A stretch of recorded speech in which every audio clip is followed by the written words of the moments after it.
Hannah Keeling, thank you for joining me on the ITA College Tennis Coaches podcast. Thank you so much for having me. Excited to be here today. Yeah, so Hannah, we didn't get you on the podcast while you were coaching, but no time like the present, and we will get into obviously what you're doing now and where your focus is. But I know you still have much wisdom to share with our coaches. So really want to understand your background a little bit more. Obviously from the UK, played at Clayton State. What happened after that? Where you decided you want to stay in America and coach, or weren't sure what you were going to do, but tell us kind of what happened that day after graduation and where you went from there. Yeah, well, being at Clayton State, it was super close to Atlanta, which is such a great tennis hub and city in the southeast. And I knew I wanted to get into coaching, and I had the opportunity to work at Ginepri Performance, Old Town Athletic Club in East Cobb, and was working with the high performance there, and absolutely loved it. And learning a lot and being taught everything about the juniors and basically the process from juniors up until the collegiate level here. Mhm. And in that time, it really got me thinking, "Oh, I really want to stay in high performance. Is there an opportunity for me to stay here in the States? Whether that's become a graduate assistant or full assistant within college tennis. And I love that, the family environment that college tennis provides and the team environment, even being individual sport, but playing as a team. That was something that just appealed to me, and I missed, quite frankly.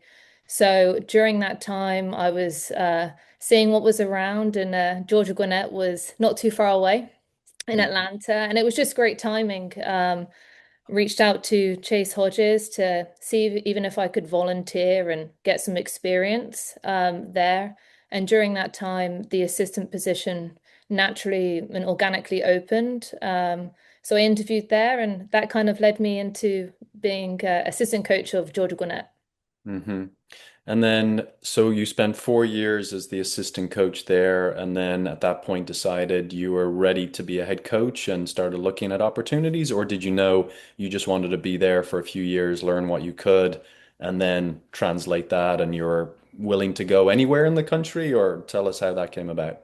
Yeah, what one great thing about GGC, Chase really stepped in and became my mentor hmm in college tennis. And after a few years, I think it's natural to wonder, oh, what's my next steps and where am I going to go from here? And I think obviously GGC was NAI.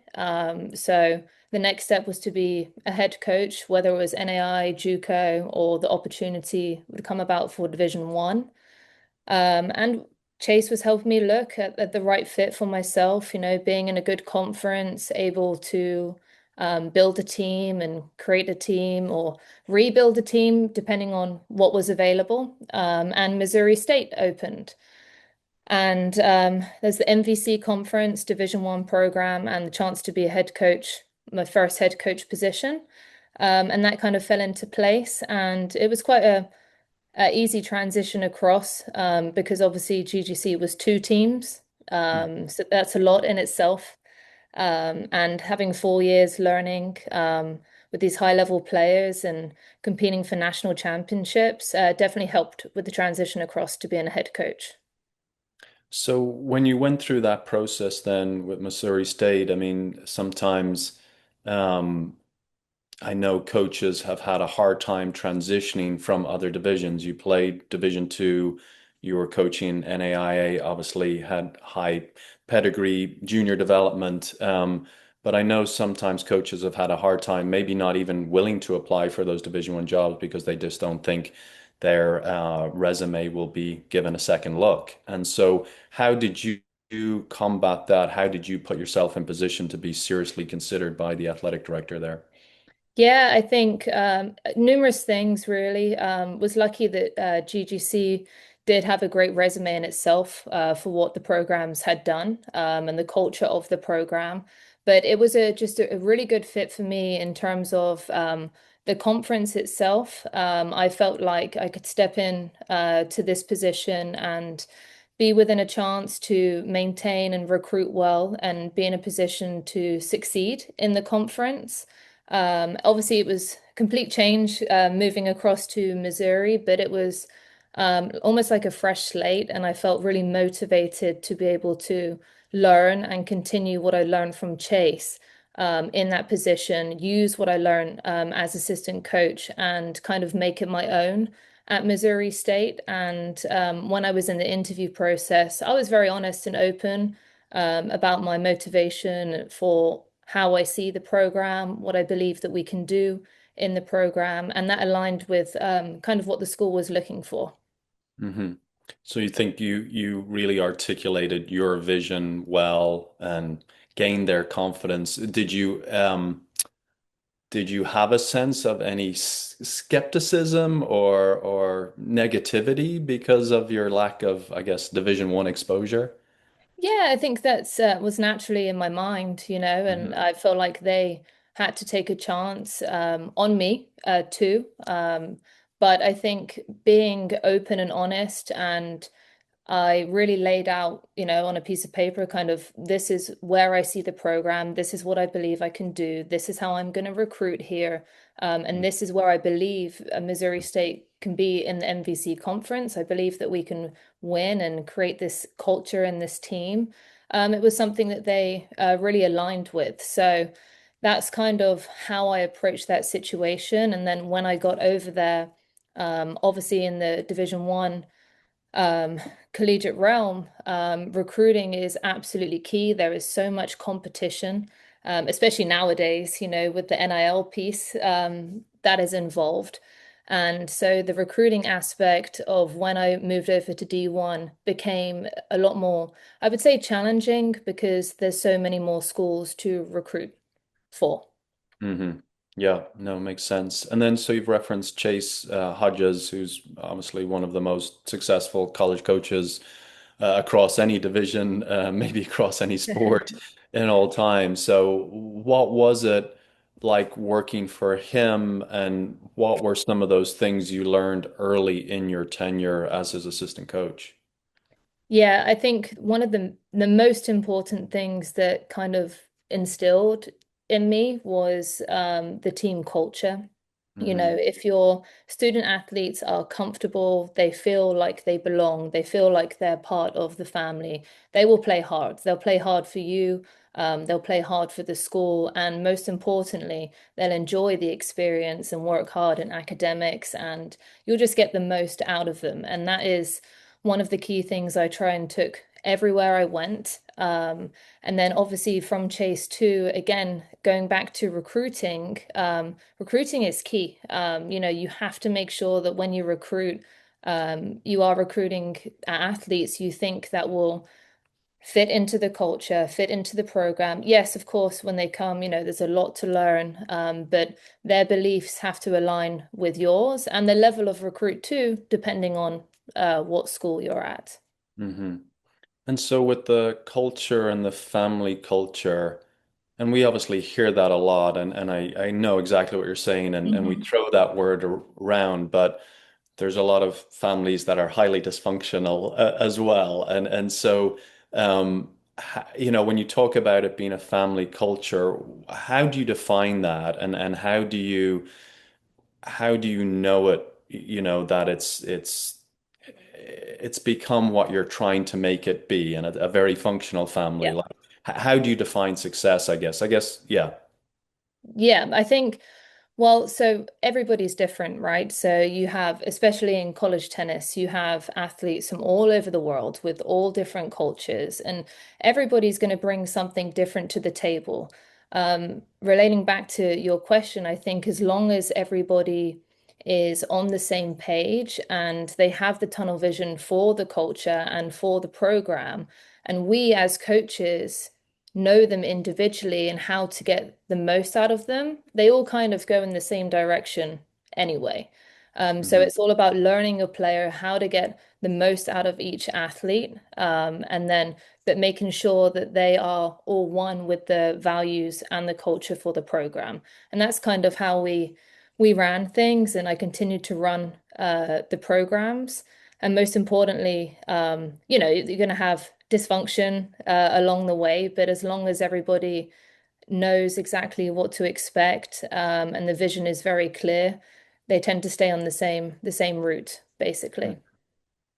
And then with trying to understand your players, because we all know, I mean, I've kids, I've coached, a lot of times the players will tell you what you want to hear, or they're not, they're trying to figure out themselves. They're maybe not being as authentic or honest as they should be because they think they're telling you what you want to hear or acting in a certain way and not being as real as probably they would be in different environments. So how do you, or what was your process to really try and get underneath the skin a little bit and understand your players and have them feel relaxed enough around you to share what they need to share, whether it's good or bad, and be who they truly are as human beings?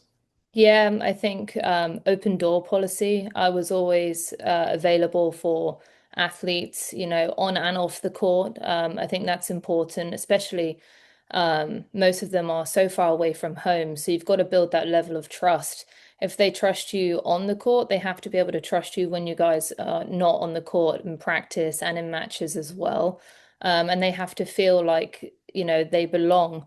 So learning them as human beings, having conversations, checking in on them, that was really key. And that's when I go back to that family aspect. We really had that culture where, yes, tennis and school, but we were also there for them no matter what the situation is. And that's kind of how we ran things there. And then to add to that, work ethic too. If bottom line, they've got to work as hard as they can. We have your back, they have our back as well. Hmm. And then with Chase as well, obviously a phenomenal recruiter and yes, identifying the right fit from a cultural aspect, obviously metrics, UTR, whatever, in terms of identifying players. But what beyond that was he looking at? Because he was able to identify players that were obviously very good, but maybe not as good as a lot of other coaches might have thought they were. What was he looking at? Was it something technical? Was it athleticism? Yeah, how did he teach you to identify players beyond the culture, beyond the ratings, the rankings, that felt like, okay, this player has a huge upside? Yeah, I think one of the things that we looked at was results based too. So really deep diving, and if someone is playing a lot of matches Hmm. prior to college, then you know that they like to compete. Like you want to get recruits that like to compete. So those students that were playing week in, week out, if they had the highest level rating, amazing, slightly lower but they're competing and they're battling, and we can see that in the results. That was one thing that we looked for because when they would come to GGC, we know that they wouldn't back down. We can see that they would fight and the willing to play matches, the willing to compete hard. Hmm. Okay, so then going back to your career arc then, so Chase Hodges decides to leave Georgia Gwinnett. You're named the head coach now and of both programs. Am I right in saying that you were head coach Yes. for women, but now you're taking over both programs, maybe as director of tennis? Was that your Yeah, title? my title was still head men and women's tennis coach, but I pretty much directed the facility and the teams. Yep. Yeah. So we're whatever, May 29th or 30th today. We have coaches that are being interviewed probably today for jobs, and some of them might be making transitions from assistant coach to head coach um, within their own program, or they might be going somewhere else. And some of the roles they'll be taking on, they will be told they have huge shoes to fill, and Mhm. there's this tradition, this legacy, and are you up for the task and all of that? How would you advise coaches to block out some of that noise? Because I'm sure you heard it all and all the win streaks and all the national championships and everything you were supposed to continue. How did you manage that noise? And then what advice might you have for coaches to stay focused on creating their own tradition and legacy? Yeah, that's a great question. I definitely felt that from taking over the program with a lot of history in the dynasty that Chase built. One important thing for myself was I did have to leave and get experience at Missouri State and then Georgia State, and then was felt that I could come back and then take over from Chase with that program. I think one of the biggest things there was the the culture was huge at GGC, and I always say that it was a special place for that, based on all the success. Hmm. Aligning with it's hard to go into a program and make a lot of big changes, especially when things have been working before. Why fix something that's not broken, right? Hmm. So one of the biggest things was I had to gain the players' trust, instill my values that aligned with what the program was doing previously. And then for me, being highly competitive, believing and having the team around me of coaches that I brought in when taking over the program, that we can continue this. This is what we're going to do. We're going to keep the culture super positive, super competitive in this program and try and elevate it, whether that is elevating it in practice and elevating it by continuing the winning national championships. Try to set myself those goals where not to compare, but to just continue to create and always strive to be 1% better. As cheesy as that sounds, but every day, because it helps take away some of the pressure of filling the boots or the comparisons you may have to the previous coach. So you've got to be authentic with yourself and your beliefs, and also know that when you go in, you have full reins to do what you want to do and try and continue that in a positive way to help the student athletes. Mm. And so, Hannah, then, you made the decision then to move on from college coaching after many years. I think we're starting to see an unfortunate trend. I mean, I was 36 when I retired from college coaching.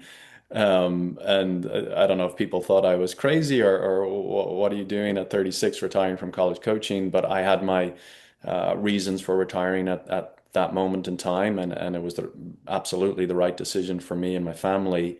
For you, again, young coach in the prime of your career, could have stayed at Georgia Gwinnett, many decades to come, or gone on and coached elsewhere if that's what you wanted to do. What went into you making that decision to step away from coaching? Yeah, it definitely wasn't an easy decision, but it was something that I felt in my heart was the right steps for me, and the opportunity to work at BUNKR and still stay within the tennis world, but get the experience in the business, tech, and cybersecurity world, but still have access to the business world of sports and quite frankly, for myself to gain that experience was really exciting for me. And it happened organically after I finished the last ITA, the ITA Cup in October. Hmm. It just was great timing, and I wanted to step into a new challenge and yeah, and learn and continue to grow, basically. Yeah. Yeah, no, and again, like I said, everybody has their own decisions or their own reasons for making that decision. And I think sometimes we also have coaches who are scared to make that. I've spoken, I think a lot of people have been interested in my story, Mhm. coaches, and come to me and like, oh, how, what went into making the decision and why did you step away? And I think a lot of them have a fear that maybe they're not as well prepared and don't have the experiences that they need to succeed in another profession at the same level that they've succeeded within college athletics. So what would you tell them? Not that I'm encouraging coaches to leave. I don't want that, but for those coaches who have maybe got to that point that you and I did, that are maybe about to step off the ledge, what advice would you have for them, and how has your coaching background helped be successful in this new role? Yeah, I think, and along with stepping into this role, it was important for me too that the role still impacted athletes. I was still involved in tennis, because obviously that is my passion. So being able to expand that and work and help with athletes all around the world, was super exciting. And I think if coaches are looking for that next step, I'm going to be an advocate and say go for it because you learn, being a head coach at a program or even an assistant coach, it's not just coaching, it's managing, it's directing. There's so many other things that are involved with it, and you don't realize how much experience that you have. To be able to do something else. So not that I want coaches to up and leave either, Dave, but yeah, it's definitely Yeah. possible. And I think it's worth looking for. And you have to find that place that believes in you and recognizes as well what being a college coach entails. hmm So, Hannah, can you tell us a little bit more about what you're doing now and a little bit more about Bunker and how it can help coaches maybe do their job just that little much better? Absolutely. So I'm with BUNKR. BUNKR Sports is an all-in-one secure platform that's used worldwide for athletes, teams, agents, or governing bodies to essentially organize and communicate their day-to-day lives safely and securely so that you can save time and focus on, what's most important. For example, we have professional player teams use BUNKR to centralize and protect their most important information, whether that's your travel documents, your visas, your passports, and of course, your private training communication between your coach or your physio. And BUNKR safeguards and protects all to simply support the uninterrupted growth of tennis. Which brings me to our special BUNKR and ITA offer that we are basically announcing that secure video conferencing and phone calls are coming in the days ahead on our app. And if college teams want to join before August 1st, they're going to receive this feature free of charge for 1 year. hmm And then for coaches, college tennis coaches, then if you were still coaching now, what tools or services within the app do you think you'd be using most regularly? Yeah, it was funny. Earlier this week, I was saying I can only imagine if I had bunker when I was at GGC, especially for two teams, because a lot, as you know, especially smaller schools, they don't have assistant coaches, for example, or they may just have a GA, and two teams is a lot. Well, one team's a lot to manage as well. And to be able to have it in one space, to send out the schedules, or a player can store their visa or their driver's license. I had a player, I'm not going to say his name in case he he watches this, but he called me, he said, Coach, I don't have my visa. So what do you mean you don't have your visa? You're meant to be flying in an hour and a half. I don't have my visa. Can you help me find it? And I'm like panicking and doing everything. So yeah, to be able to have that platform where it does also help with the culture side, everyone's connected, you can create your dynamic for your team in it, but it's so secure. So you can secure transcripts, you can recruit and get recruits to send transcripts over, all custom to your team and how you would like it for your coaching program. Okay. So, Hannah, if coaches have more questions, should they reach out to you or should they just download the app and start playing around with it, or what would you recommend? They can reach out to me at hannah.keeling at bunker.life, or you can go on the website, which is www.bunker.life, and I can connect with them directly and pretty much get them set up super easily. Great. All right. Sounds easy. So then lastly, Hannah, is there anything that you're missing about college coaching? Or is there, on the flip side of that, are there things you definitely don't miss? I truly miss my student athletes a lot. It's hard to describe the bond that you create when when you bring someone in as a freshman and then you watch their growth and their maturity throughout their college years to adulting and leaving and taking the world by storm. That's a bond that we always talk about that you have forever. And the competitive side of being, 3-3 in a match and there's one match left and your team pulls out the win. That's definitely really hard to replace there. So Mm. I do miss that, but I'm lucky enough to be in contact with a lot of my former players, and it's just great watching their journey and seeing them continue to succeed. Some are still obviously in school, then half of them have left and gone on to different things and even coaching as well. So watching them step into the coaching realm, and they always say, now I understand what you went through. I said, oh, you do now. It's funny that. Yeah, funny how that works. But well, thank you, Hannah. This has been fun, and yeah, definitely college tennis's loss is bunker's gain. But yeah, hopefully we see our coaches using bunker more and more here in the coming years. So thanks for your support of college tennis. Thank you so much for having me, Dave. And I'm a huge advocate for college tennis, as you know, so I love it. Thank you.